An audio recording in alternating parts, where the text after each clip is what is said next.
The moment he touched her wound, she did something no wild cat should ever do. On a blizzard night in Montana, a lonely woodworker saved a half-frozen bobcat, never imagining she would outsmart every human she met.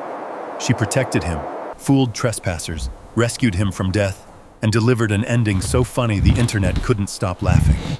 Meet Willow, the bobcat who outsmarted the man who saved her. The wind had been howling since sundown, slamming against the pine boards of Evan Brooks's cabin like a restless ghost trying to claw its way in. Snow piled high against the porch, the Montana woods swallowed in a blinding sheet of white. Almost done now. Nights like this usually passed in silence for Evan. No visitors, no footsteps, no voices except the groan of old wood and the faint ringing in his ears left over from a life he no longer talked about.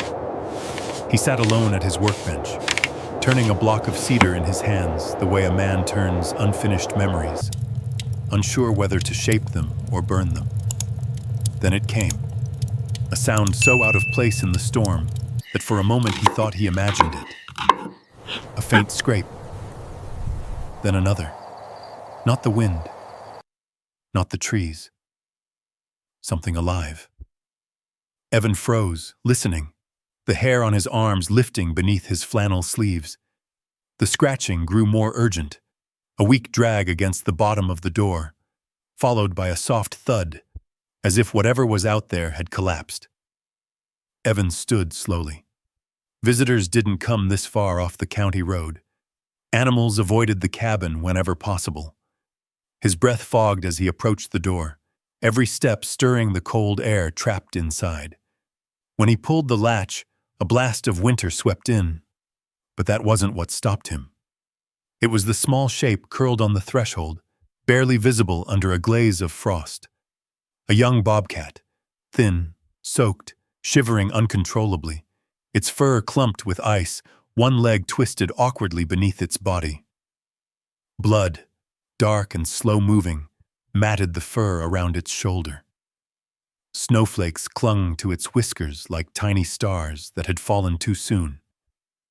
But what rooted Evan to the spot was not the injury. It was the eyes, golden, sharp, awake, not the dazed, frantic gaze of a wild animal in pain. No, this creature looked directly at him, not past him, not through him, but into him, as if weighing the measure of the man standing in the doorway. The storm raged around them, wind tugging at Evan's jacket. Yet the world had fallen strangely quiet inside that stare.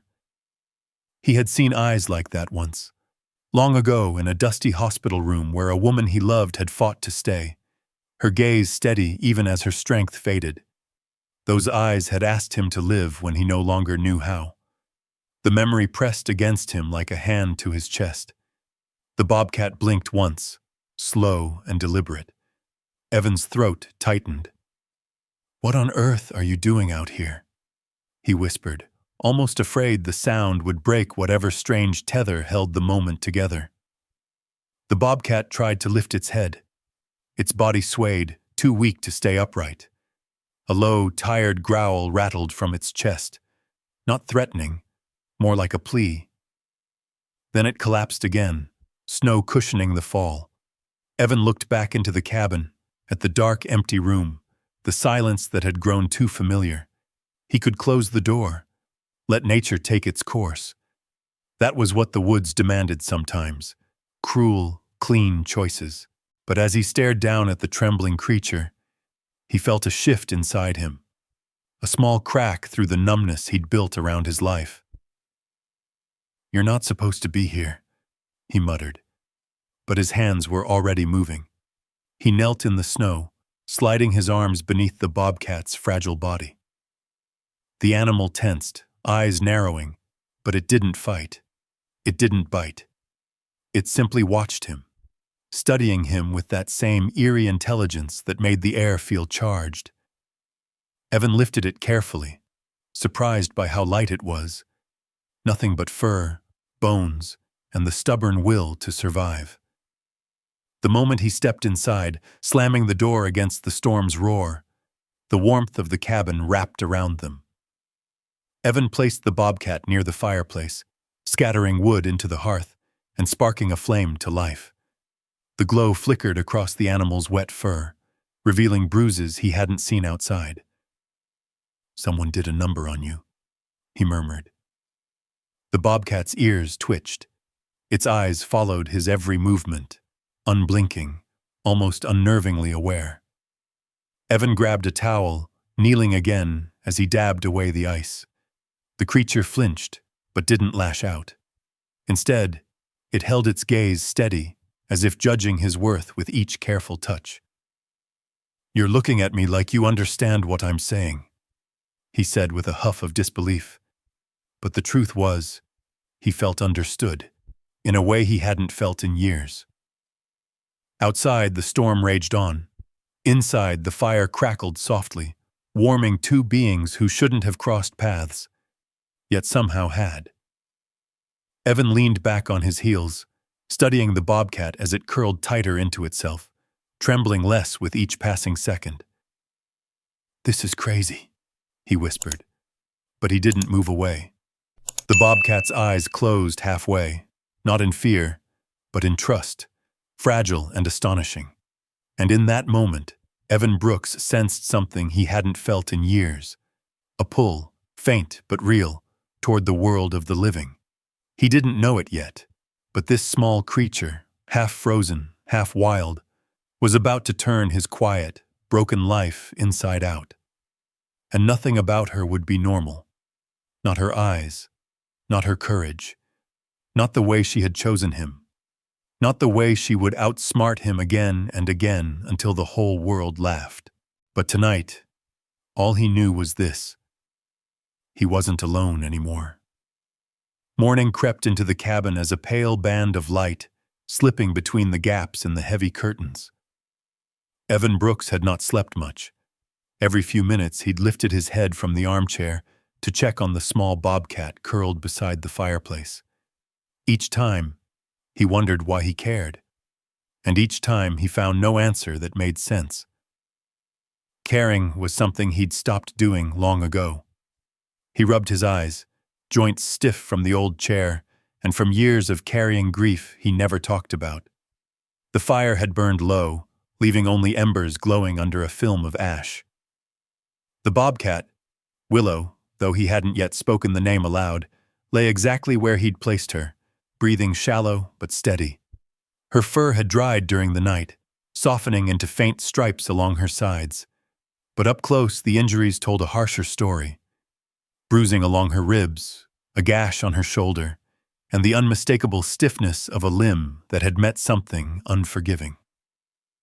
Evan leaned forward with a sigh that came from a place even he didn't fully understand. "Guess we made it through the night," he murmured. The bobcat's ears flicked, though her eyes stayed closed. She wasn't asleep, not fully. He could tell she was listening, measuring the tone of his voice the way a survivor measures danger. Evan understood that instinct too well. He stood slowly, his knees cracking like old wood. The cabin floor felt colder than usual beneath his socks. He shuffled past the bobcat toward the small kitchen, filling the kettle with water from the old metal pump. As he set it on the stove, a memory pushed up through the silence. His wife, Claire, laughing as she tried to teach him to make proper tea instead of the gritty instant stuff he preferred. He swallowed hard, pushing the memory back into the drawer where he kept everything else he didn't want to feel. Not now. Not with another set of eyes in the room. He turned, expecting to find Willow still curled by the fireplace, but she wasn't alone anymore. She was watching him. Her golden eyes, alert and unblinking, followed his every movement. She didn't try to stand. She didn't growl. She simply observed him, the way a person might study a stranger whose intentions were unclear. Evan froze mid-step, unsure why the intensity of her gaze unsettled him so deeply. "You're not supposed to be this aware," he muttered. "Not after a night like that." The bobcat blinked slowly, as if acknowledging his words. That blink, not fearful, not aggressive, but deliberate, struck him harder than the storm had the night before. "You understand more than you should," he whispered. The kettle began to hum on the stove, low and soft. Evan poured hot water into a chipped mug, the steam rising like a ghostly reminder that life continued whether a man participated in it or not. He brought the mug to the table but didn't sit. Instead, he looked back at Willow. "Don't get used to staying," he said quietly. "I'm not good company." She didn't look away. He sighed, rubbing the back of his neck. "All right, one step at a time." Gathering supplies from the cabinet above the sink, he knelt beside her again. "Let's see what we're dealing with." When he reached for her injured leg, Willow's muscles tightened beneath his touch. Her tail twitched once, warning, not threat. Evan paused. "I'm not here to hurt you," he said, his voice softer than he expected. Something flickered in Willow's eyes, a recognition, faint but undeniable. She exhaled long and slow as if giving him permission. Evan worked carefully, his hands steady from years of woodworking, even as his heart stumbled in his chest. He cleaned the wound with warm water, wrapped it with strips of cotton, and tested the limb gently to see how she reacted. Willow bore it in silence, her gaze fixed on him the entire time. Not once did she snap or pull away. Not once did she lose him from her line of sight. "You're tougher than you look," he said, sitting back on his heels. Willow blinked again.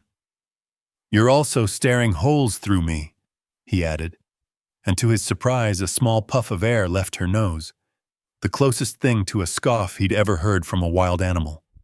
If animals could roll their eyes, she would have.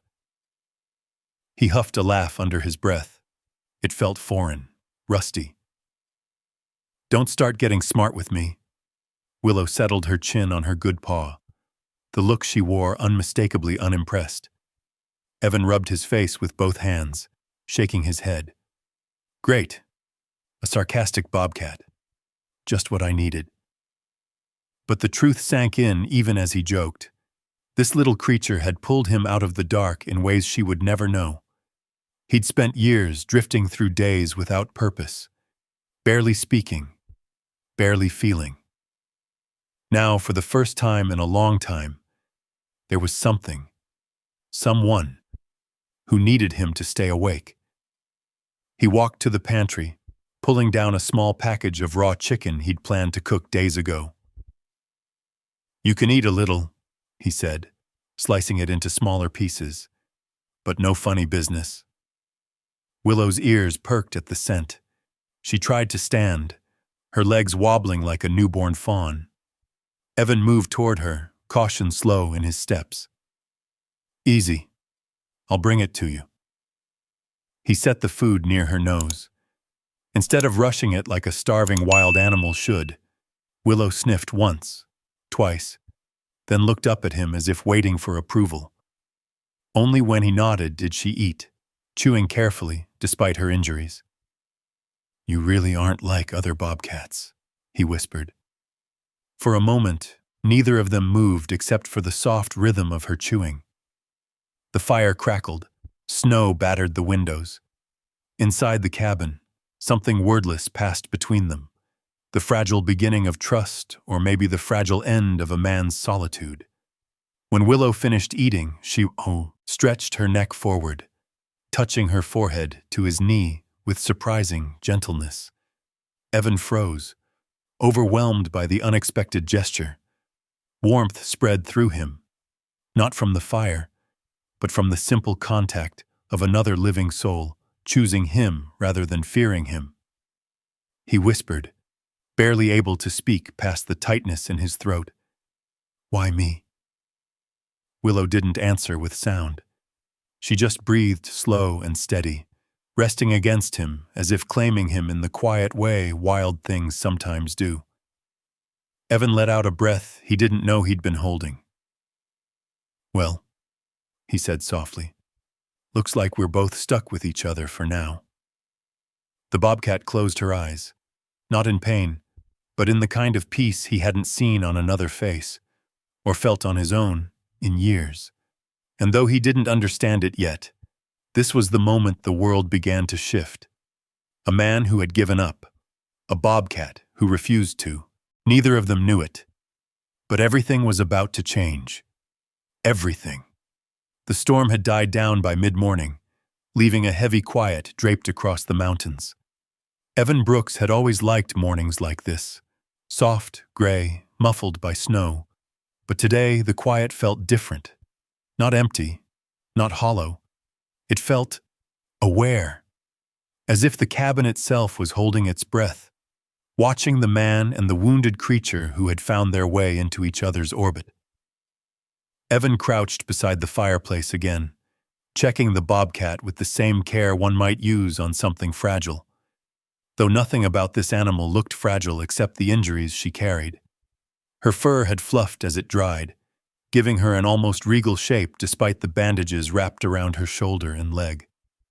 And those eyes, those sharp golden eyes, followed him with a focus that unsettled him in ways he couldn't name. He placed a hand near her head, not touching yet, offering the gesture like a question.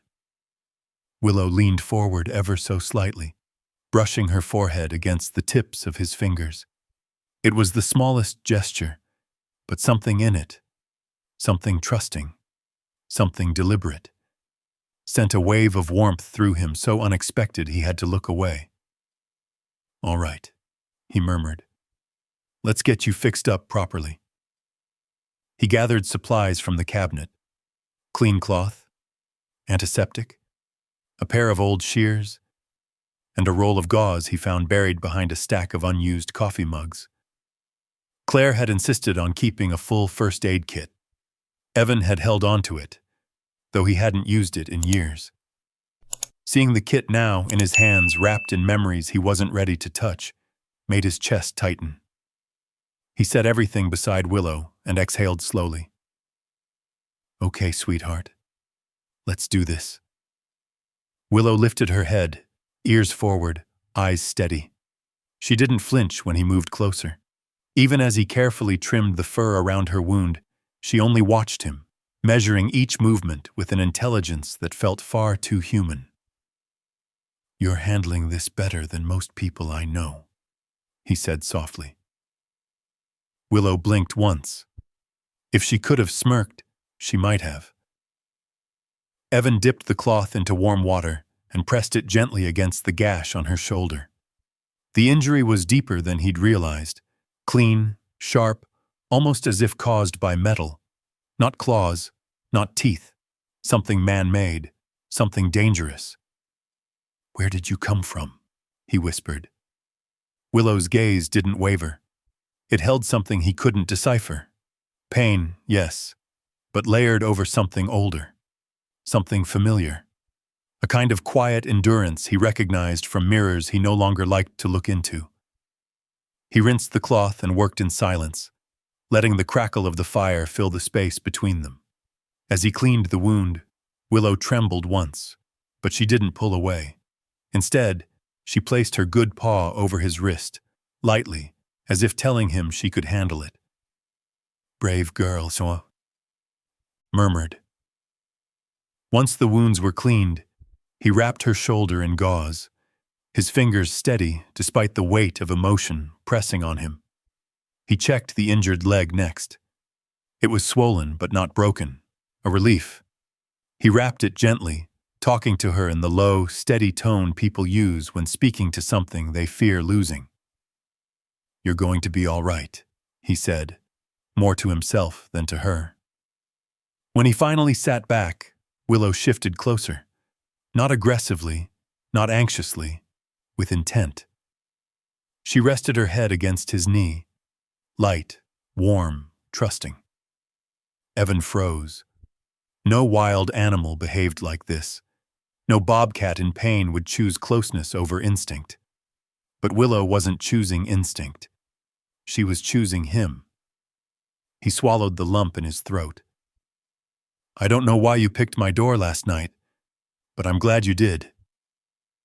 Willow let out a small, rumbling sound. Not a growl, not a purr, something in between. Comfort. Agreement. The fire popped behind them, sending a soft glow across her fur. Evan brushed his fingers through it, half expecting her to snap. She didn't. She leaned in. And for a moment, a brief, impossible moment, he felt something warm stir beneath the layers of grief inside him. It felt like belonging. He cleared his throat and stood, needing movement to steady himself. "Let's get you fed." He thawed more chicken, slicing it into smaller pieces. Willow tracked him with those bright eyes, lifting herself enough to shift her weight, though she winced when her injured leg brushed the floor. Evan rushed back to her side. Hey, easy," he whispered. "Don't push it." He slid a folded blanket beside her, helping ease her back down. Willow allowed the touch, but lifted her paw again to rest lightly on his wrist, as if promising she wasn't giving up. When he set the dish of chicken before her, she sniffed it, then looked up at him, waiting. Evan blinked. "You want permission?" he asked. Willow blinked slowly. "Yes." "All right then," he said with a short laugh. "Go ahead." Only then did she eat. As she finished, she looked at him, long and steady. Evan felt the weight of that gaze. This creature understood more than she should. There was a story behind her wounds, a past she could not tell, but one he could feel. "Who hurt you?" he murmured, brushing a loose piece of fur from her bandage. Willow lowered her head onto his hand, as if the question itself tired her. Evan stayed that way for several moments, letting her warmth settle against his skin. Letting himself feel, cautiously, the stirrings of something he had not allowed in years. Responsibility, purpose, connection. "You're safe here," he whispered. Willow breathed out, slow and steady, eyes softening with something unmistakable. Gratitude, trust, a bond forming in the quiet way that only broken souls recognize. Evan sat on the floor beside her, leaning back against the wall as exhaustion finally tugged at him. Willow shifted, curling slightly toward him, her side rising and falling in deep, calm breaths. He allowed his head to rest against the wall, staring at the ceiling beams Claire once insisted needed replacing. For the first time since she passed, he didn't feel crushed by the silence of the cabin. Instead, the room felt alive again, a fire's warmth, the whisper of steady breathing, the soft weight of a life saved. Outside, the snow continued to fall over Montana, covering every scar in white. Inside, two beings, one wounded in body, one wounded in spirit, lay close enough to feel each other's presence, close enough to start healing without yet knowing it. And as Willow drifted into sleep, still leaning gently against his leg, Evan whispered into the quiet room, "I'll take care of you, for as long as you need." The only response was the soft crackle of the fire, but for the first time in years, that was enough. Morning eased into the cabin again the next day, this time brighter, clearer, sunlight spilling through the window panes and scattering across the wooden floor like warm lace. The storm had passed, leaving behind a world buried in white silence. Evan Brooks rose from the floor slowly, his back stiff, his joints aching from sleeping upright. The bobcat, Willow, was still curled beside him, her breathing steady, her injuries looking slightly better after the night's rest. He took a moment just to look at her. Really look at her. Every small motion, every twitch of her whiskers, every rise and fall of her chest, reminded him she was alive because he had chosen to open a door he normally would have kept shut. A strange feeling settled in him. Not regret. Not fear. Something quieter. Something like belonging. Or maybe the faint edges of responsibility he hadn't felt since Claire. "Morning," he murmured softly. Willow's ears perked at the sound of his voice. Her eyes opened, still sharp, still far too aware for a creature healing from injury. She watched him stand, stretch, and move toward the stove. It was a gaze he was becoming familiar with, measured, intelligent, patient in a way that made him uneasy sometimes. He cracked 2 eggs into a pan, letting the sizzle fill the silence. The smell drifted across the room. Willow lifted her head. Just her head. Everything else stayed perfectly still, poised, but not tense. "You're hungry," he said over his shoulder. She blinked. "Coffee first," Evan muttered to himself, pouring grounds into the old metal pot. By the time he turned back, Willow was no longer lying down. She was sitting, perfectly balanced, back straight, tail curled neatly around her paws, like a commander awaiting instructions. Evan froze with the coffee pot still in his hand. "How? Did you get up without making a sound?" Willow tilted her head. Just slightly. Enough to say, "Of course I did. Why are you surprised?" Evan set the pot down and shook his head. "All right, you win that round." He placed fresh chicken near the fireplace again, expecting her to eat the way she had yesterday. Instead, Willow stood, slowly, carefully, but then walked away from the food. She didn't limp as badly today. The wrapping had helped. Still, she moved like a creature determined to ignore her own pain. "Food's here," he reminded her. She ignored him. Instead, she padded straight toward the hallway leading to his bedroom. Evan blinked in confusion as she disappeared around the corner. A moment later, he heard a soft thump, then another. When Willow emerged again, she wasn't alone. In her mouth, she carried one of his wool socks. "No," Evan groaned. "Absolutely not. Drop it." Willow did not drop it. She strutted toward him, eyes gleaming with mischief, or maybe pride, as snowcats tend to have. She placed the sock directly at his feet, then sat down and stared at him expectantly. "That's a gift?" he guessed. Willow blinked once. "Yes." Evan rubbed his forehead. "A sock isn't a gift, sweetheart. It's just laundry with holes." Willow let out a small, airy sound, barely audible somewhere between a huff and a chirp, as if she disagreed strongly. He picked up the sock. "Okay, fine. Thank you. I appreciate it."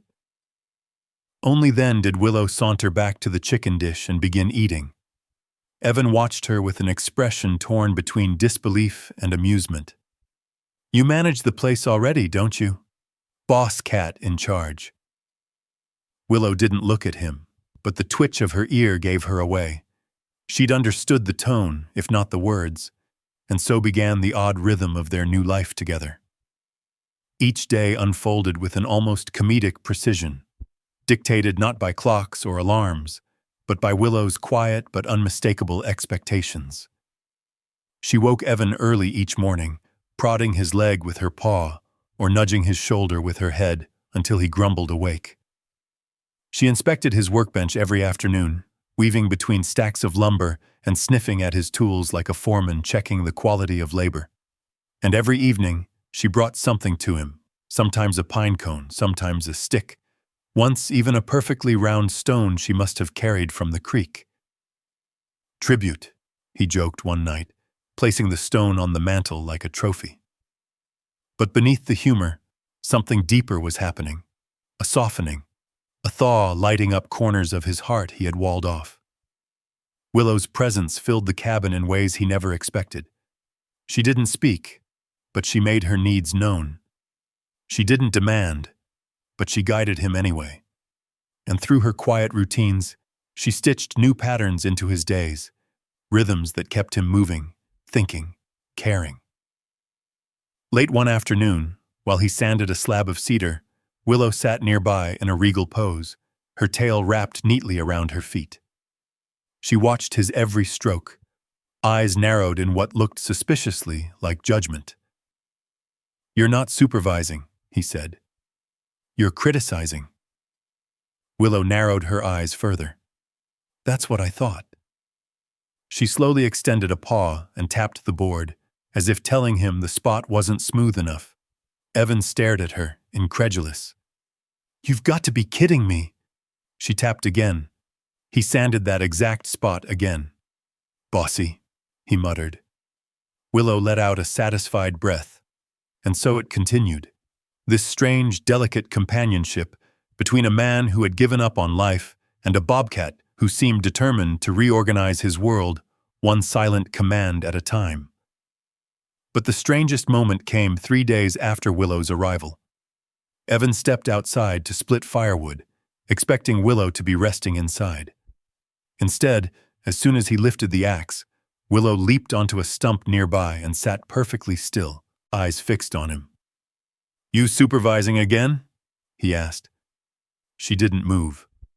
He raised the axe and brought it down cleanly. Willow made a sound, short and sharp. Evan froze. "Are you telling me that was wrong?" Willow blinked once. "Oh, come on!" He swung again. This time Willow remained silent. "That's what I thought," he said, breathless laughter escaping him.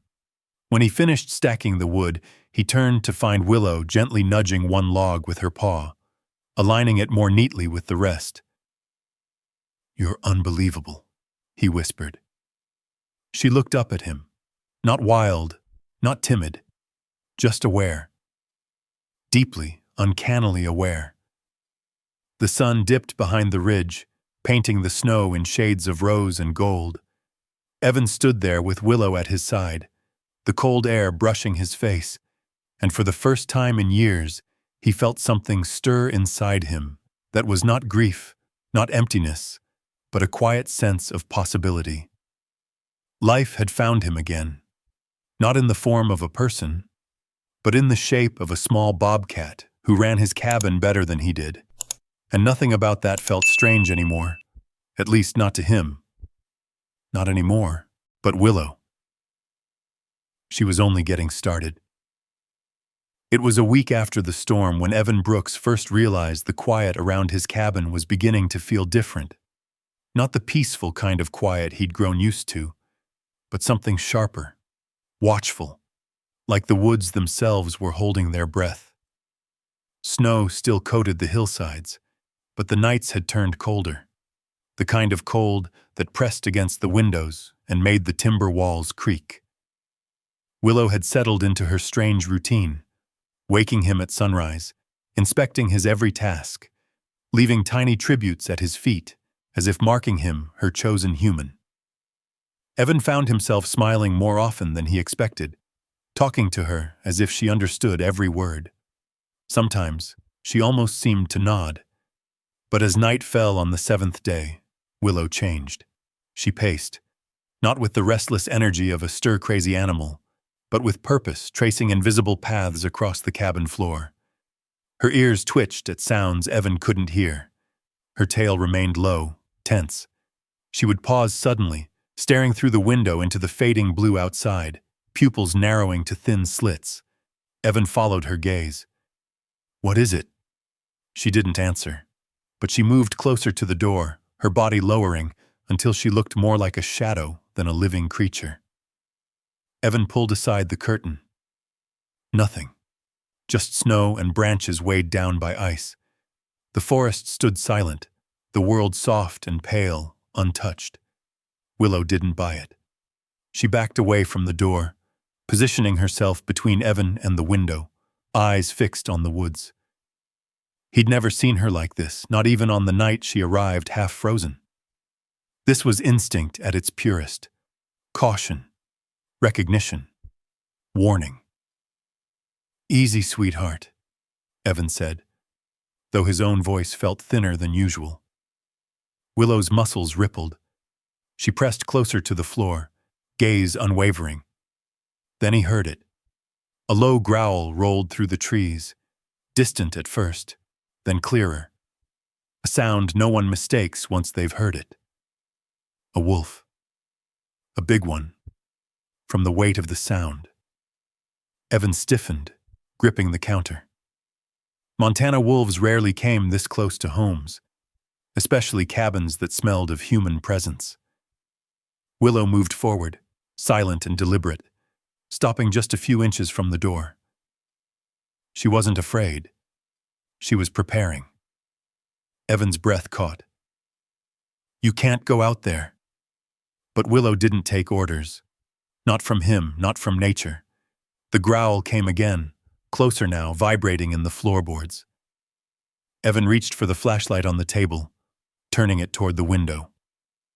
The beam of light swept across the snow until it landed on a massive shadow moving between the trees. Tall, weighted, unmistakable. A gray wolf. Its eyes reflected back the flashlight, two cold, glowing discs in the dark. Willow didn't move. She didn't retreat. She simply stood there, small compared to the wolf, yet somehow more commanding. Her tail stiffened, her fur rose along her spine, and she uttered a sound Evan had never heard from her before. A deep, resonant growl, not loud, but precise, controlled. The sound of an animal sending a message, not a threat. The wolf paused. Evan held his breath. Another growl answered, deeper this time. The wolf took a step forward, cautious but curious. Willow stepped forward too, just a single step, her head lowering, her ears angling in a strange pattern. It wasn't aggression. It looked tactical, communicative, as if she knew exactly how to speak to this creature in the language of survival. "What are you doing?" Evan whispered. Willow didn't look back. The wolf advanced another step. Willow's body shifted, her stance widening, her paws sinking into the floor as if rooting herself to the earth. She emitted a series of short, clipped sounds, nothing like the mewls or hisses of irritation he'd heard before. This was something ancient, something learned long before she ever met him. The wolf stopped cold. Its ears flicked, its head tilted. Then, slowly, as if making a decision it didn't like, the wolf backed away. One step, another, another, until the forest swallowed its silhouette once more. Evan let out a long, shaky breath. He hadn't realized he'd been holding it. Willow stood still for several seconds, listening. Only when the quiet returned to its natural rhythm did her body relax. She stepped away from the window, shook out her fur, and padded calmly back toward the fireplace, as if she hadn't just negotiated a truce with a predator 3 times her size. Evan stared at her wide-eyed. "Okay, now I know for sure. You're not normal." Willow ignored him, curling up on her blanket like a queen resuming her throne after attending to lesser matters. But Evan couldn't shake the feeling growing inside him. That wolf hadn't simply wandered too close. It had been searching, listening, following something. And Willow. She had known exactly how to handle it. He walked over to her, kneeling beside her while she pretended to sleep. "Where did you learn that?" he asked softly. "And what else do you know?" Her ear twitched in response. Evan sat back, rubbing his hands together. A chill slipped down his spine despite the fire.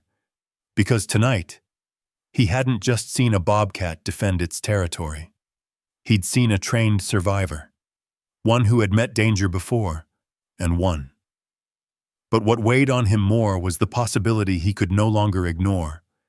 Something, someone, had hurt her badly before she ever reached his door.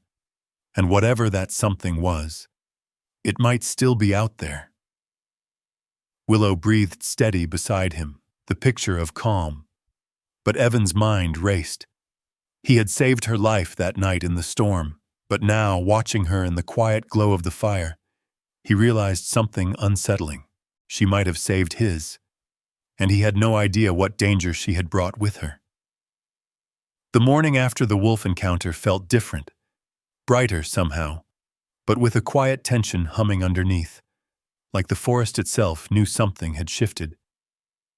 Evan moved through the cabin with a new awareness, glancing often toward the windows, listening for sounds he used to ignore. Willow, meanwhile, behaved as if nothing unusual had happened at all. She ate calmly, groomed herself with regal precision, and then stationed herself near the door as if awaiting her daily supervisory rounds. "Business as usual, huh?" Evan muttered, pulling on his boots. Willow flicked an ear. He grabbed his tools and stepped outside to clear the snow buildup near the beams of the porch. Willow followed, but instead of sticking close, she trotted ahead, tracing the perimeter of the cabin with unmistakable purpose. Every few steps she paused, sniffed the air, stared into the tree line, then moved on. Patrol. Not curiosity. Protection. The realization gave him both comfort and worry. "You're supposed to be healing," he said, "not running security." Willow ignored him, completing her circle before leaping onto her favorite stump, her unofficial lookout post.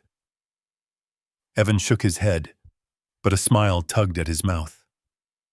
For a creature who barely survived a storm days ago, she had regained her strength astonishingly fast. By mid-morning, the sun had melted enough snow for the small road leading up the ridge to show patches of gravel. And that was when Evan heard it. The crunch of footsteps heading toward the cabin.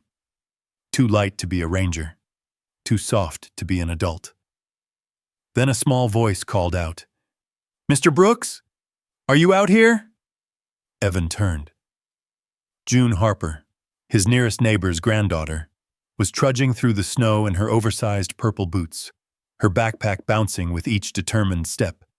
She was 10, fearless, and entirely too observant for someone her age. "June, what on earth are you doing out here?" Evan asked, stepping down from the porch.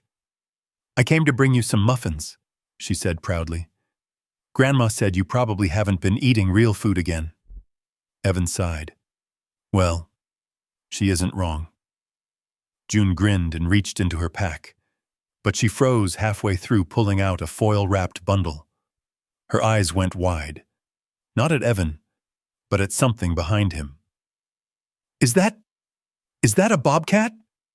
Willow sat perfectly still on her stump, tail curled around her paws, eyes fixed on the child like she was studying a rare new species. "June, don't move," Evan said quickly, stepping between them. "It's okay," June whispered, slowly lifting her phone. "She's beautiful." "She's wild," Evan corrected, "and she's still recovering. No photos." Click. The shutter sound echoed across the clearing. Willow blinked, twice. Then, much to Evan's horror, she hopped off the stump and walked, straight toward June, her steps silent but confident. Evan's breath caught.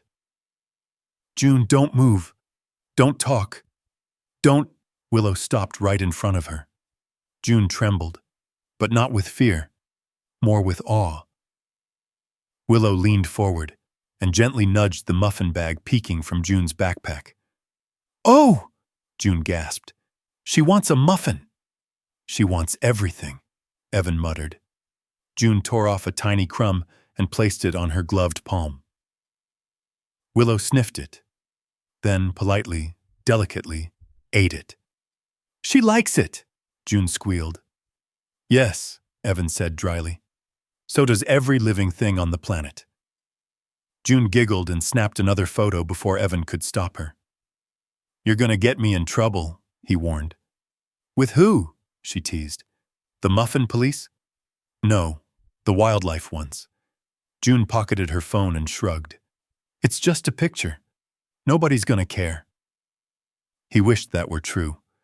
But later that afternoon, when Evan returned to the cabin after gathering wood, Willow was sitting in front of the fireplace like a queen awaiting her court. She lifted her chin toward him, not expectantly, but knowingly. He frowned. "What's that look for?" Willow rose, walked toward the table, and tapped her paw on a tin cup lying sideways on the floor. At first, he didn't understand, until his phone buzzed in his pocket. He pulled it out. 3 missed calls. 1 text. From June. "Mr. Brooks, you have to see this." Beneath it was a link, a video link. His stomach sank. He tapped it. The video opened with June's giggling voice. "Look how she opens the cabinet. She's smarter than my dog." The footage. Willow standing on her hind legs, using her paw to hook the cabinet handle, pulling it open, slipping inside, grabbing a snack bag, then nudging the door shut again. A caption flashed across the screen. "Smartest bobcat ever." The view count, 87,000. Scratch that. 88,400. No, 89,200. It was rising by the second. "Oh no," Evan whispered. Willow watched him with the calmest expression imaginable, as if expecting applause for her performance. He ran a hand down his face. "Willow, this is bad. This is very, very bad." By evening, the video had passed 300,000 views. Comments flooded in. "Is this real? No way a bobcat is that smart. Where is this? I need one. Animal control should see this. Tag the rangers." Evan's heart sank deeper with each word. He paced the cabin. Willow watched him, head tilted. "You don't get it," he said. "The world's gonna come for you. They'll say you're dangerous, or exotic, or, heck, even trained. And once they start investigating..." He trailed off. Willow blinked slowly. She didn't understand the internet, but she understood his fear. That night, as darkness settled across the ridge, Evan checked the window again and again. Shadows moved outside. Branches, snowdrifts, maybe wind. But his mind filled in threats where there were none. Until one wasn't imagined. Flashlights. 2 of them sweeping through the trees. Low voices, crunching footsteps.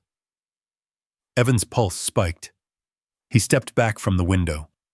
Willow rose instantly, body tensing, tail stiffening like a drawn bowstring. Her eyes turned sharp, predatory, alert. "Who would be out here this late?" Evan whispered. Willow moved toward the door, silent as mist. Evan followed her, but this time he reached for the iron poker beside the fireplace. Something told him this wasn't rangers, wasn't neighbors, wasn't anyone who should be here at all. Something about those voices, low, eager, unfamiliar, sounded wrong. And when a man's silhouette appeared at the edge of the clearing and whispered, "This is the place, the bobcat's in there," Evan's blood ran cold. He froze. Willow didn't. She stepped forward, shoulders rippling, gaze hardening with an intelligence that frightened him more than the men outside. And in that heartbeat, Evan realized, this danger wasn't new. It wasn't random. It was something Willow had known long before she came to his cabin. And now, because of that viral video, it had found her again. Found them both. The clearing outside the cabin glowed faintly under moonlight, the snow reflecting a cold, metallic sheen. Evan's pulse hammered in his ears as he watched the 2 shadows move closer. Men dressed in dark coats, heavy boots crunching through the frost. The way they moved told him everything he needed to know. They weren't hikers, and they sure weren't rangers checking on wildlife safety. These men were searching for Willow. She stood at the door beside him, her body taut, her gaze as sharp as a blade. She didn't cower behind him or run to hide. Instead, she flicked her ear toward the side of the cabin, the direction of an old path Evan rarely used anymore, a path that led toward the woods, and toward the pit he remembered all too well, a pit Willow herself had dug, originally to hide the strange collection of treasures she'd stolen from his cabin over the week. The way she glanced at it now sent a chill down his spine. "Willow, what are you thinking?" he whispered. She didn't answer, of course, but she moved, slow and silent, slipping out through the dog door he'd never used. Evan watched her disappear into the shadows, his breath catching. He wanted to call out to her, but he knew better. Willow wasn't running. She was planning. Outside, the men halted near the porch. One of them, tall with a thick beard, spoke in a hushed voice that carried through the air. "I saw the video. This is the cabin. That bobcat's worth more than a season's paycheck." The shorter one chuckled under his breath. "If it's as smart as they say, someone's already trained it. Makes it even more valuable." Evan felt a surge of anger flare up, hot and defenseless. Willow wasn't property, wasn't a commodity, wasn't something to be caged or sold or broken down for entertainment. She was free, wild, recovering, alive, and she was his responsibility now. He stepped back, forcing himself to stay quiet, even as his instincts screamed to confront them. But Evan Brooks knew the woods better than anyone. He knew its traps, its dips, its hidden dangers. And now, apparently, so did Willow. Outside, a branch snapped sharply. Both men turned their heads at once. "You hear that?" The shorter one whispered. The taller nodded. "Yeah, over there." He pointed toward the path leading behind the cabin, the exact direction Willow had slipped into. They started moving, slowly at first, then faster, pushing through branches and crunching deeper into the snow. Evan held his breath, inching toward the window to watch through a narrow gap in the curtains. The woods swallowed them. A few seconds of silence passed. Then, a scream. High, sharp, startled, followed by a heavy crash. Evan's heart lurched. Then came the second scream, this one laced with a string of curses as snow and dirt exploded upward from a hidden hole in the outsmarted ground. The pit. The pit Willow had dug to hide her treasures. The pit he'd nearly stepped in himself 3 times. The pit he had covered with branches without realizing she had woven them into a trap intentionally. A rough voice yelled from inside the hole. "What the? I can't get out!" The other man peered over the edge and instantly slipped, falling right beside his partner. Another thud. Another groan. Evan stared, torn between fear and complete disbelief. Willow had led them right into it.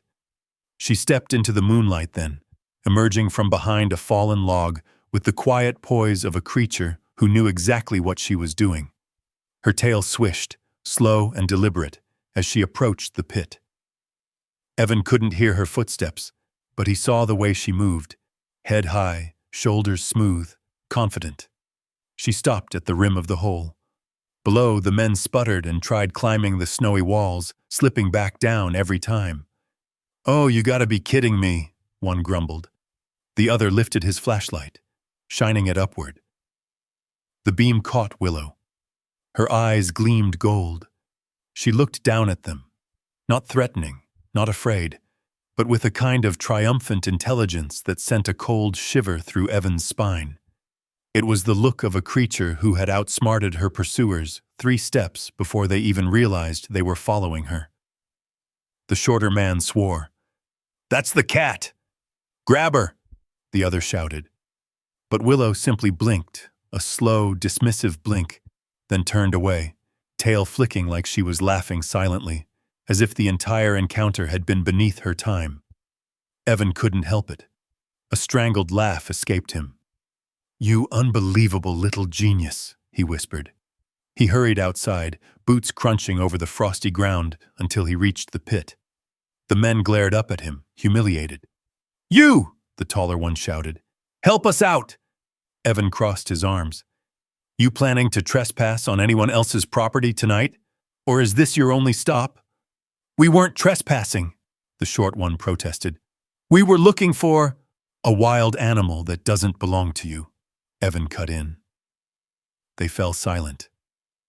Cold wind carried across the clearing, brushing the trees and sending loose snowflakes swirling.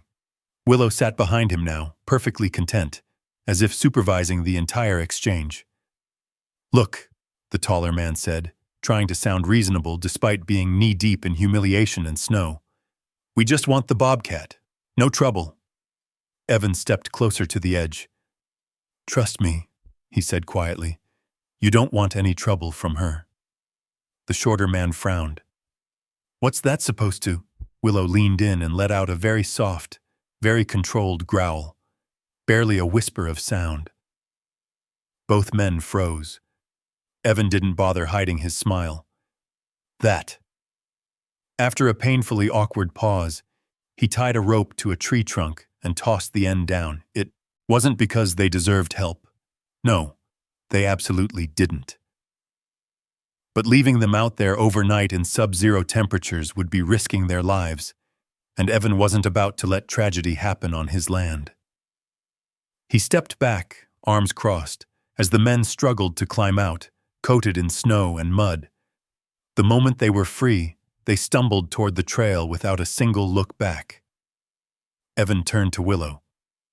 "That was reckless." Willow blinked. "But brilliant," he corrected. Her tail lifted proudly. As they walked back to the cabin, Evan couldn't shake the uneasy mix of awe and worry swelling inside him. Willow wasn't just smart. She wasn't just trained. She had been hunted before. She knew traps, escape routes, and diversion. She knew how to defend herself, and him. But what frightened Evan most was the truth settling deep into his chest. If people were looking for her now, they wouldn't stop. Not after the video. Not after tonight. And if they kept coming, next time, Willow might not be the only one in danger. They both might be. The sun rose the next morning in a pale sheet of gold, spreading across the snow like paint diluted with too much water. Evan barely slept. Every creak of the cabin, every rustle outside kept him awake. He checked the windows twice an hour, replaying the night's events over and over. The pit, the men, Willow's eerie calm, her strategic mind. He'd lived alone for years, but he had never felt watched until now. Willow, on the other hand, woke up as if nothing unusual had happened. She stretched, yawned, and blinked at him like the world was perfectly fine. Evan envied her certainty. "You realize you scared 10 years off my life last night," he muttered while making coffee. Willow simply sat by the cabin door, waiting for him to finish. When he finally stepped outside with his toolbox, she patted at his heels. It had become their routine. Evan fixing the cabin's endless small problems and Willow supervising with the seriousness of a seasoned inspector. But today, there was tension in the air. Sharp, invisible threads pulling at the edges of the woods. Evan kept glancing over his shoulder, though he wasn't sure what he expected to see. Hunters returning?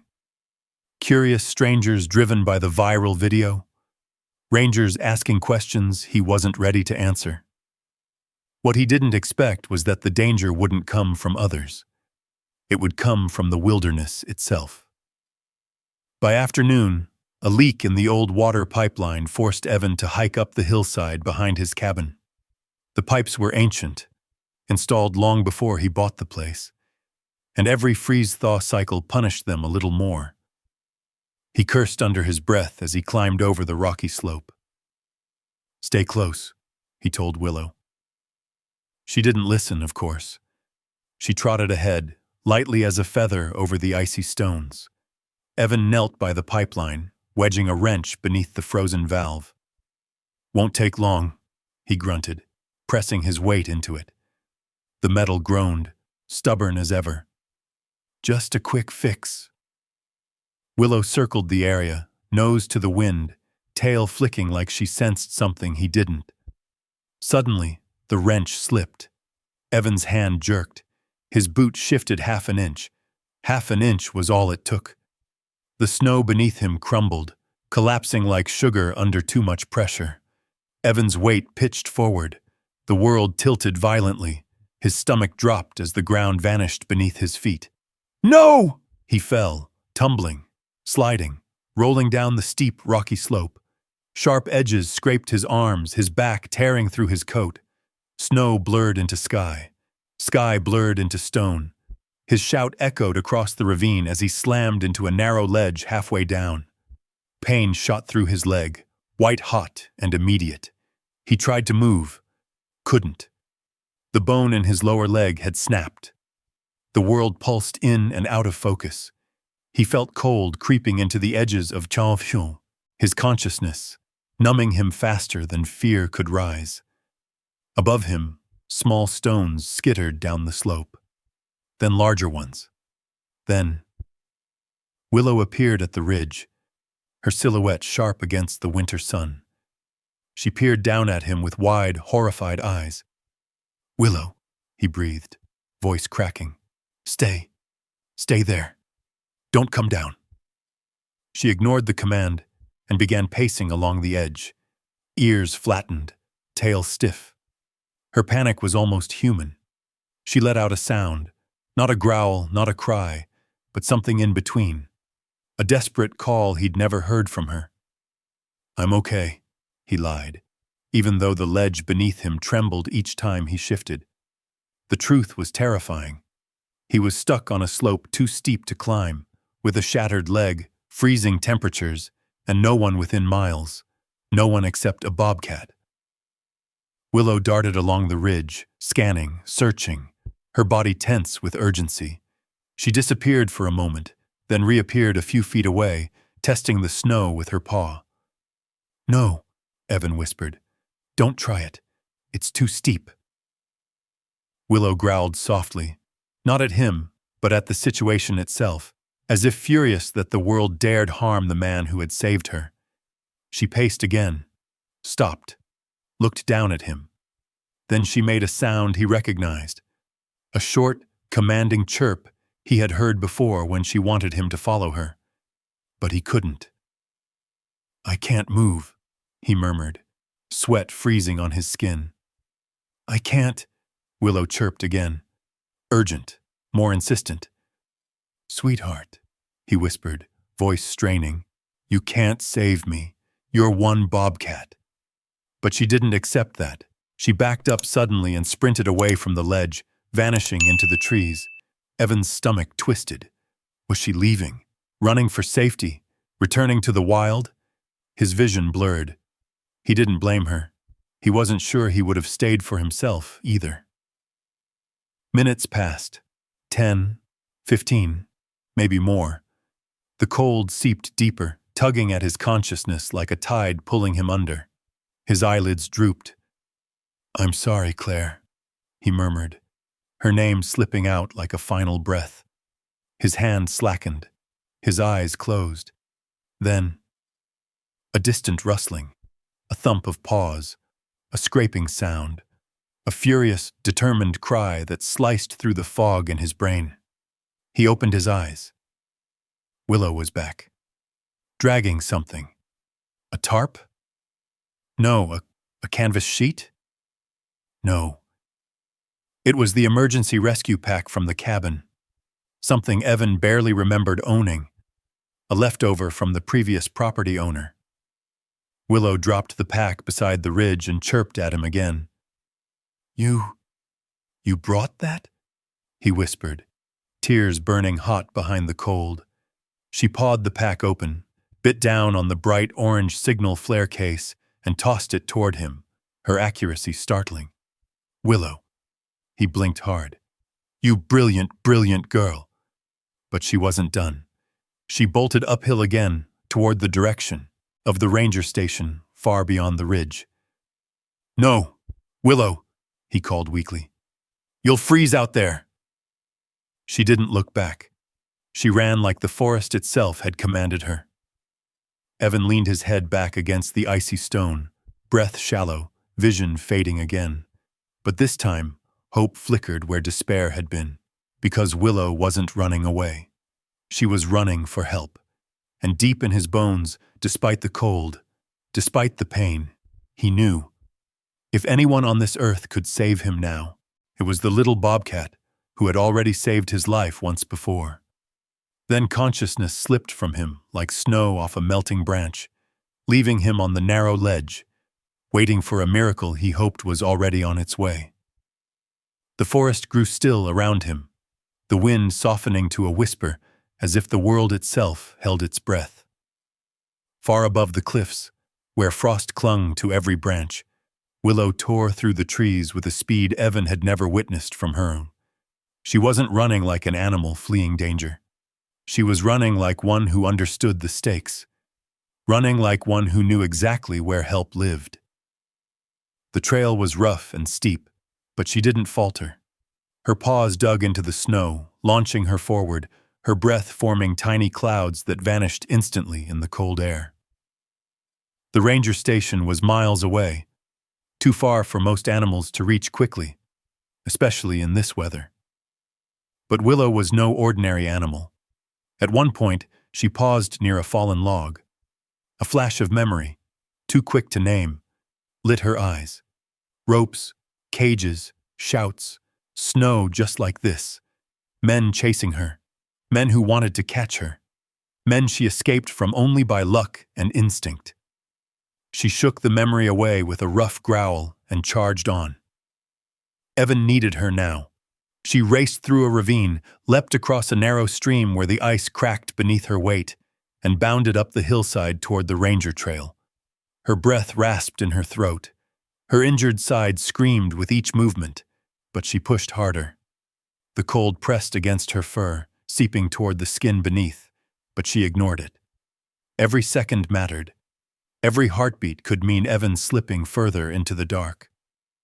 Finally, after what felt like an eternity of running, a dim glow appeared ahead, the lantern outside Ranger Cole's outpost. Willow slowed, her tail flicking in agitation. She crept forward until she reached the wooden porch, her paws leaving small prints in the snow. Inside, Ranger Cole, mid-40s, serious face softened by years of working alone in the wilderness, sat at his small desk, typing a report. A half-eaten sandwich lay beside him. A heater hummed quietly in the corner. He didn't notice Willow right away. Not until she jumped against the window, claws tapping the glass loudly enough to startle him out of his chair. "What the?" He approached the window and froze. "A bobcat?" he breathed. "Out here? And this close?" Willow didn't hiss. She didn't show her teeth. She simply stared at him intensely, then limped toward the tree line, pausing to glance back, then forward, then back again. Ranger Cole blinked. "Wait, you want me to follow you?" Willow gave a low, deliberate chirp, the same sound she had used when commanding Evan. Cole grabbed his coat. All right, I'm coming." He slung his emergency pack over his shoulder and stepped outside. The moment the door closed, Willow darted ahead, stopping only long enough to be sure he was following. Cole frowned, puzzled but intrigued. "Something's wrong," he muttered as he adjusted his pace. "Animals don't act like this unless—" Willow chirped again sharply, cutting off his words. "Okay, lead the way then." They traveled fast through the forest, the ranger slipping occasionally in the snow, but keeping close. Willow checked on him regularly, circling back whenever he lagged, nudging his leg impatiently. After nearly 20 minutes, Cole saw it, the steep ridge leading to the rocky slope behind Evan's cabin. He quickened his steps. "Someone's down there," he murmured as he peered over the edge. The sight struck him like a blow to the chest. A man, unconscious, pale, barely hanging on, lay trapped on a narrow ledge halfway down. Evan Brooks. He'd met the quiet woodworker once during a supply run. "Good Lord," Willow whined softly, pacing frantically beside him. Cole knelt. "Sir, Evan, can you hear me?" No response. Willow pawed the snow near his feet, distressed. Cole grabbed his radio. "Dispatch, this is Ranger Cole. I have a civilian stranded on a cliffside with possible severe injuries. I'm initiating rescue procedures. Send backup immediately." The radio crackled. "Copy that. Stay on the line." But Willow wasn't willing to stay on any line. As Cole prepared the rope harness, she paced along the ridge again, searching for another angle. She circled, ears twitching, tail flicking in rapid, anxious strokes. Easy now, Cole said. I've got him. But Willow didn't relax. She chirped again, loud and urgent. Cole glanced at her. I know, sweetheart. I'm going as fast as I can. He secured the rope to a sturdy pine tree. Snow dusted off the branches as he double-checked the knot. He lowered himself slowly down the cliff, boots scraping the stone until he finally reached the ledge where Evan lay. Brooks, he whispered, leaning close. Come on, stay with me. Evan stirred faintly, his lips barely moving. Cole placed a hand on his forehead, cold as ice. He worked quickly, wrapping a thermal blanket over Evan's chest and using the splint kit to stabilize the broken leg. Above them, Willow watched every move, her ears pinned flat with worry. When Cole hooked the last strap of the rescue harness under Evan's arms, he shouted upward, Pull! 2 rangers had arrived at last, visible silhouettes bracing themselves against the rope as they hauled Evan upward inch by inch. Willow couldn't stand still. She ran from one ranger to the other, nudging their boots, urging them faster. They chuckled nervously. She's helping? One whispered. More like supervising, the other replied. Finally, Evan reached the top. Willow rushed forward, pressing her head against his arm, chirping urgently as if scolding him for falling. Cole knelt beside them, checking Evan's pulse. He's alive, Cole said. Weak, but alive. Willow let out a trembling breath. One Evan would have sworn was relief. Cole glanced at her. You brought me to him, didn't you? Willow blinked. He shook his head. Incredible. Absolutely incredible. They secured Evan onto a sled stretcher for transport through the snowmobile trail. As they worked, Willow stayed at his side, her body tense with protective instinct. One ranger whispered, Think we should cage her? She's a wild bobcat. Protocol says... Before Cole could answer, Willow growled softly, not at them but at the very idea. She lowered her body beside Evan, refusing to be moved. Cole raised a hand. No, she's not the threat here. She's the rescuer. Willow's gaze softened. She placed her paw gently, carefully, over Evan's hand. His fingers twitched weakly beneath hers, and for the briefest moment, his lips curved into a fragile smile. Willow chirped in return, a conversation spoken in trust rather than words. Ranger Cole exhaled. Let her ride with him. She earned it, and as they carried Evan through the snow, toward safety, toward warmth, Willow walked beside the stretcher, never once looking away from the man who had saved her, so she could save him right back. The rescue team moved quickly through the forest, their boots crunching rhythmically over the snow, while Ranger Cole guided the procession. The sled stretcher glided along behind a snowmobile, its engine humming low and steady. Evan lay bundled beneath heavy blankets, drifting in and out of consciousness, his breath shallow but present. Every time he stirred, Willow chirped softly, pressing closer to reassure him. But the rangers didn't share Willow's confidence. Cole, one whispered, glancing nervously at her. You really think it's safe letting a bobcat walk this close? Cole didn't slow. If she meant harm, we'd know. She found him. She brought me to him. That bobcat's got more sense than half the men I've worked with. Willow didn't react to the comment, but her ears flicked, as if following every word. As they reached a clearing near the ranger station, snowmobiles waited with medical gear. A paramedic hurried forward, lifting the blanket to check Evan's vitals. Willow tensed instantly, lowering into a defensive crouch. A low, guttural rumble vibrated from her chest. Hey! The paramedic yelped, jerking back. Back her up! Several hands reached for tranquilizer poles. Cole stepped between them. Easy, she's scared. Let me handle this. But Willow did not calm. Her muscles coiled tighter, her tail lashing once, twice, warning them to keep their distance. The paramedic reached toward Evan again. That's when Willow snapped. Not with claws, not with teeth, but with a sound. Raw, fierce, protective, so loud it silenced the forest for a heartbeat. A roar, the kind bobcats rarely give. A sound born of instinct and terror, because someone was touching her human, her injured human, without explanation. She lunged, not to attack, but to block the stretcher with her body, planting herself between Evan and the paramedic. Snow sprayed around her paws. The paramedic stumbled backward. "She's dangerous. She almost came at me." "No," Cole insisted.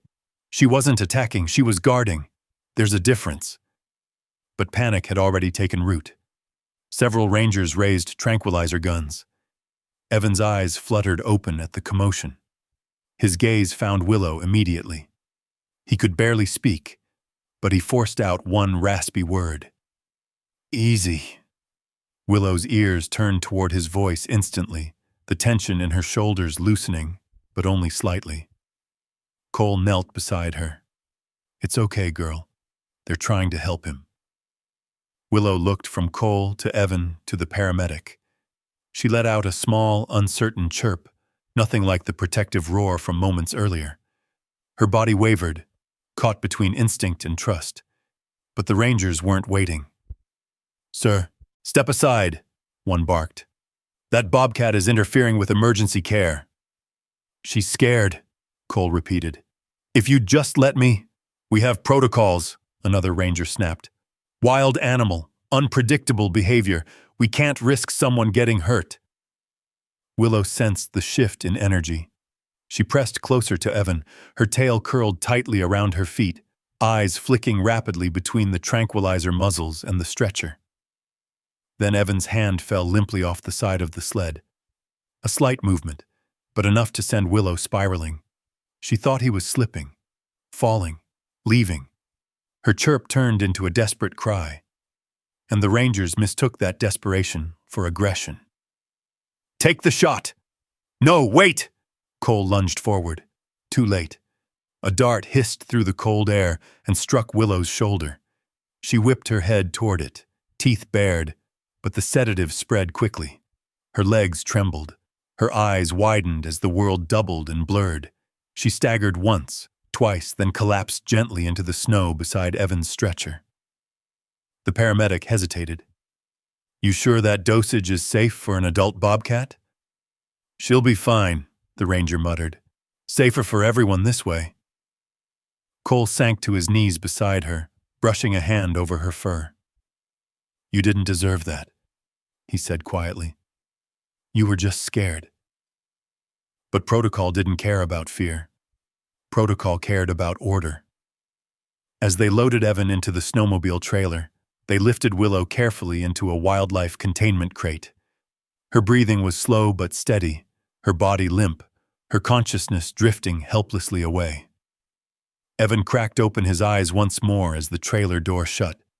He saw her blurred shape through the mesh and fought to lift his arm toward her. "Willow,"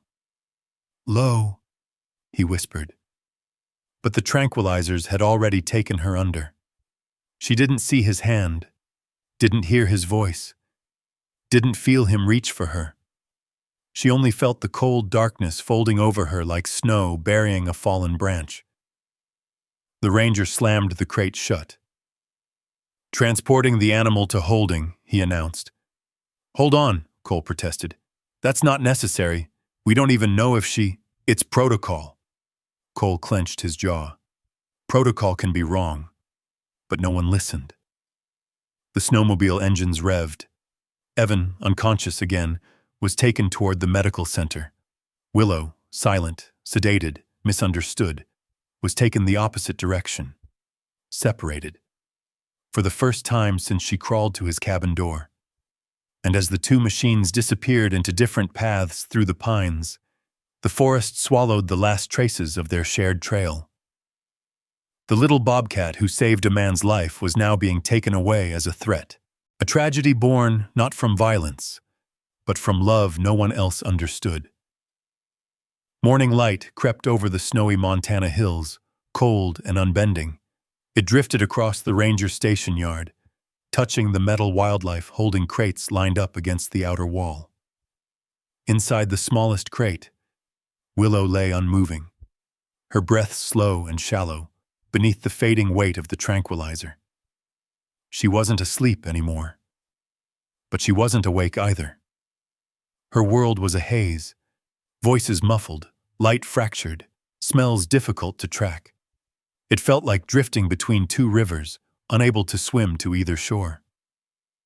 Somewhere else in the same building, Evan Brooks lay in a clinic bed recovering from surgery. His leg had been set, wrapped, elevated. His color was returning. His breathing was steady, but he was alone. Too alone. He tried speaking when he woke, tried asking where Willow was, but his throat was dry, his mind fogged, his voice barely more than a whisper. "Nurse. Bob. Cat." The nurse leaned close. "Sir, I'm sorry. Wildlife control had to intervene. The animal was displaying defensive aggression. It's standard protocol." Evan shook his head weakly. "She saved me." "I understand," the nurse said gently. "But policy comes first. Policy, always rules. None of them made room for the connection between a grieving man and a wounded bobcat who decided to trust again." By noon, the wildlife hearing was scheduled. Not a courtroom, nothing so formal. Just the ranger station's meeting hall. A long wooden table, metal chairs, the smell of coffee and pine cleaner hanging in the air. Ranger Cole stood near the entrance, arms crossed, looking frustrated and restless. He had spoken to 3 supervisors and 2 wildlife officers since sunrise. None budged. "She charged at a medic," they said. "She's unpredictable," they insisted. "We can't release her without review," they concluded. Cole rubbed his face. She didn't attack anyone. She was scared. But no one seemed interested in nuance. People gathered slowly as the clock approached 1 o'clock. 2 wildlife supervisors, 3 rangers, a veterinarian from the county rescue center, and surprisingly, little June Harper and her grandmother. June carried a tablet against her chest like a shield. "Are you sure you want to be here, sweetheart?" her grandmother whispered. June nodded firmly. "Mr. Brooks is my friend, and Willow is too." Cole managed a thin smile. "Good. We might need you today." The final chair filled. The meeting began with a stiff clearing of a throat. "Let's bring in the animal." 2 officers wheeled in Willow's crate and set it gently on the floor. Willow lifted her head slowly, still groggy, her golden eyes dulled but aware. When she saw all the strangers staring at her, her ears flattened and her body pressed instinctively against the crate's back wall. "She's still sedated," the veterinarian noted, "but alert enough for observation." One supervisor tapped a clipboard. "Right. Let's begin with the incident report." Cole stepped forward before anyone else could speak. "She didn't endanger anyone," he said firmly. "She was trying to protect Evan Brooks. The paramedic moved too quickly. She reacted out of fear, not aggression." "We've seen the footage," the supervisor replied sharply. "She lunged. That's enough." "It wasn't a lunge," Cole insisted. "Watch it again." The room rustled with impatience. The veterinarian shook her head. "Bobcats are unpredictable. Even if she seems bonded to this man, she's still a wild animal. We cannot release her back to him." Cole's jaw clenched. "You don't know her." "And you do?" she challenged. A hush fell. Cole opened his mouth, then closed it. Because how could he explain Willow? How could he prove intelligence, intent, love? In the world of policy and protocol, none of that mattered unless it could be measured, documented, or filed in a report. The supervisor sighed. "Let's proceed. Given the evidence, it seems clear the animal should be transferred to..." A loud voice interrupted from the doorway. "Wait!" Every head turned. Evan Brooks stood there, pale but upright, leaning heavily on crutches. The doctor and nurse trailed behind him, clearly outmatched by his stubbornness. "Mr. Brooks," the supervisor said sternly, "you should not be out of bed." "Too bad," he replied, hobbling forward. "You're not making decisions about her without me." He reached the crate. Willow blinked at him, her body softening, the tension melting from her shoulders. She chirped weakly. Evan pressed his hand to the crate's mesh. "Hey, sweetheart. I'm here." The supervisors exchanged uneasy glances. "Mr. Brooks, this bobcat is dangerous. She nearly harmed medical personnel." Evan let out a breathless laugh. "You think Willow would hurt anyone? She saved my life. She found Cole. She led the rescue. She dragged emergency equipment to me. She's smarter than—" He stopped, breathless, then steadier. "She's smarter than any of us in this room." The veterinarian shook her head. "You're projecting. It's instinct, not intent." Evan didn't answer with words. He placed his fingers against the crate. Willow lifted her paw and rested it on the mesh where his hand was, softly, carefully, lovingly. The room stilled. Even the fluorescent lights seemed to quiet. Still, the lead supervisor cleared his throat. "All right, very touching. But animal behavior isn't decided by sentiment.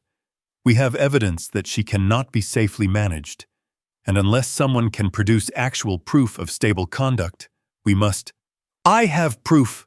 June piped up suddenly. All eyes swung toward her. June unlocked her tablet with the confidence of someone opening a treasure chest. "I recorded Willow yesterday," she said, "and again this morning. You should see this." She handed the tablet to Cole, who cast the screen onto the station's projector. The first video played. Willow standing calmly inside her crate, reaching out with her paw and gently closing the latch. From the inside. The room gasped. Cole paused it. She locked herself in?" June nodded. "Watch the next one." She tapped the second clip.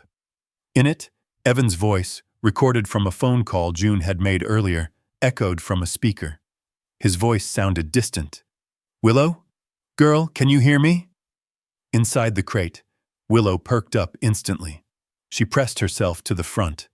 Then, shockingly, she worked the latch with her paw and stepped out of the crate. June turned to the crowd. "She opened it." The veterinarian blinked. "That shouldn't be possible." June raised a finger. "Wait for it." In the video, Willow took 2 steps into the room, then stopped. She turned, walked back into the crate, pulled the door shut, and locked it again. Cole's mouth dropped open. Evan whispered, "You show off." The room erupted into overlapping murmurs. She went back inside? She locked herself again? No wildcat behaves like that. That's not aggression. That's intelligence. June folded her arms triumphantly. "Told you." Cole took a deep breath. "Ladies and gentlemen, that bobcat just demonstrated more self-control than half the humans I've seen in this station." Even the supervisors couldn't deny it. They exchanged uneasy looks, then leaned together in a hushed discussion.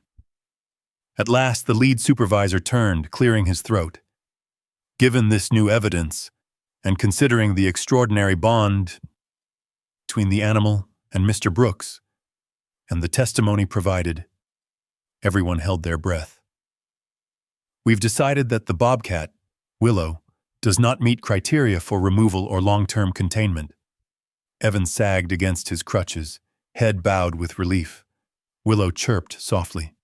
"However," the supervisor added quickly, "Mr. Brooks must agree to a monitored reintegration period. Rangers will check on Willow regularly. If she displays any dangerous behavior, she won't," Evan said firmly. The supervisor sighed. "Then we release her into your care." A wave of warmth filled the room. June squealed and hugged her grandmother. Cole grinned and shook his head. Even the veterinarian cracked a hesitant smile. The ranger unlocked Willow's crate. Willow blinked, slow and sleepy, but the moment she saw the crate door swing open, she stepped out and pressed herself against Evan's legs. He bent down with difficulty, touching her head. "You came back for me," he whispered. She chirped. It was as close to, "Of course I did," as a bobcat could sound. Their reunion was quiet yet powerful. Two survivors, choosing each other again, in front of a room full of witnesses who finally understood. This wasn't an accident. This wasn't a coincidence. This was a bond. And for the first time, the world believed it. The lead supervisor closed the folder. Meeting adjourned. And just like that, Willow was free again. Free to go home. Free to live. Free to outsmart every human in her path. Beginning with one final chapter none of them were prepared for. The snow had softened by the time Evan returned home, turning the Montana landscape into a quiet watercolor of pale blues and creams. Cole insisted on driving him, and June insisted on riding along, claiming she needed to make sure Willow has her favorite blanket back. No one questioned her. After the week they'd all had, it felt right that the people who witnessed the ordeal got to see it resolve. When they pulled up to the cabin, Willow leapt from the truck bed the instant the door opened. Her paws hit the snow with a puff of white dust, and she bounded toward the cabin as if she hadn't just survived an anesthetic, a containment crate, and a legal hearing all in one day. She stopped at the porch, turned, and chirped loudly, her version of, "Hurry up, humans. You're slow." Evan laughed despite the ache in his leg. "Bossy as ever." Cole helped him down carefully, guiding him toward the stairs. June skipped ahead, waving a mittened hand toward Willow. "See? She's happy." June beamed. "She knows she's home." Home. The word settled into Evan's chest with a warmth he hadn't felt in years. Not since before Claire passed. Not since the grief hollowed him out and left him wandering through days without purpose. But Willow had changed that. Inside the cabin, the fire still crackled softly, as if welcoming them back. The air smelled faintly of cedar and wool. His wife's old blankets still lined the couch where Willow liked to sleep. He eased himself onto a chair, and Willow hopped onto the table in front of him, her golden eyes locked onto his face. She pressed her forehead to his hand. A gesture of gratitude. A gesture of belonging. "She missed you," June whispered from the doorway. Evan shook his head. "I missed her more." Cole cleared his throat, suddenly uncomfortable with the emotion thickening the room. "Well, I should get back to the station. And June here needs to get home before her grandma sends a search party." June hugged Willow, then Evan, then Willow again. "You better not fall off any more cliffs," she warned him. "Willow's busy. She can't keep saving you." Willow chirped sharply, as if agreeing. After they left, Evan rested his crutches against the wall and sat back, letting the silence settle. Willow curled beside him, tail flicking rhythmically. He watched her for a long moment. Then, softly, he said, "You know, maybe I should say thank you, not just for saving my life, but for reminding me I still had one." Willow blinked slowly, her pupils shifting from narrow slits to warm circles. She chirped again and nudged his hand. Evan exhaled, a deep, grateful breath, and picked up his phone. He hesitated for a beat, then tapped the camera button. "All right," he murmured, angling the phone. "Let's do this right." He set the phone on a stack of books, hit record, and began, "Hey everyone, I wanted to make this video because a lot of you have been asking about Willow. The truth is, she's not just a rescue bobcat. She's my friend. And she's taught me more about hope and healing than I ever expected." Willow lifted her head proudly. Evan continued, "We went through something terrifying this week, but she never gave up on me. And today, thanks to a lot of good people, she's finally home again." He smiled softly. So this video is just to say, thank you. To those who helped us. To those who believed her story. Willow's doing great. And I'm doing better. We couldn't have asked for more. It was heartfelt. Gentle. The kind of message that could have ended the video beautifully. But Willow had other plans. The moment Evan leaned back, satisfied with his recording, Willow leapt off the table. She hopped onto the counter, balanced on one paw, and hooked her claws expertly into the brim of Evan's winter hat, still hanging on a hook by the door. She yanked it down. "Hey!" Evan sputtered. Willow landed beside him, hat in her mouth, tail waving triumphantly. "Give me that!" She darted away, weaving between chairs with lightning-fast grace. Evan grabbed one crutch and tried to stand. Willow stopped just out of reach, tilted her head, and, without breaking eye contact, flung the hat straight into the open doorway. "Willow?" she chirped in pure mischief. Then, because she was Willow, she strutted to the fridge, hooked her paw around the handle, popped it open, and stole the last slice of Claire's old recipe maple cake, the one Evan had been saving for a quiet night. She held the cake piece delicately between her teeth and sauntered outside, tail high, vanishing into the snow like a tiny, furry outlaw. Evan stared after her, then at the camera still recording, then back at the empty fridge. He sighed, looked straight into the lens and said, "This Bobcat outsmarts me every single day." As if on cue, Willow chirped from outside. A victorious, unapologetic chirp. Evan burst into laughter, a deep, full-bodied laugh he hadn't felt in years. Not since before the loss, before the loneliness, before a half-frozen bobcat knocked on his door and rearranged the entire architecture of his life. He stopped the recording and leaned back, smiling into the warm glow of the fire. Willow's paw prints dotted the snow outside. His hat was buried somewhere in a drift. His cake was gone. His peace and quiet? Gone for good. But his heart? His heart was finally full again. A man rescued a bobcat. A bobcat rescued a man. And now they were rescuing each other. One chaotic day at a time. And somewhere outside, Willow plotted her next brilliant, ridiculous scheme. Because outsmarting humans wasn't a trick. For her, it was a lifestyle. If Willow just made you smile, shake your head, or whisper, "No way that happened," then drop a simple 1 in the comments. Just a single number. It tells me you made it to the end, and that you're officially part of Willow's little fan club. And if you want more heartwarming, unbelievable, wildly true animal stories just like this one, make sure you subscribe and tap the bell. We've got plenty more adventures coming, and trust me, you won't want to miss what Willow, or the next furry troublemaker, does next. See you in the next story.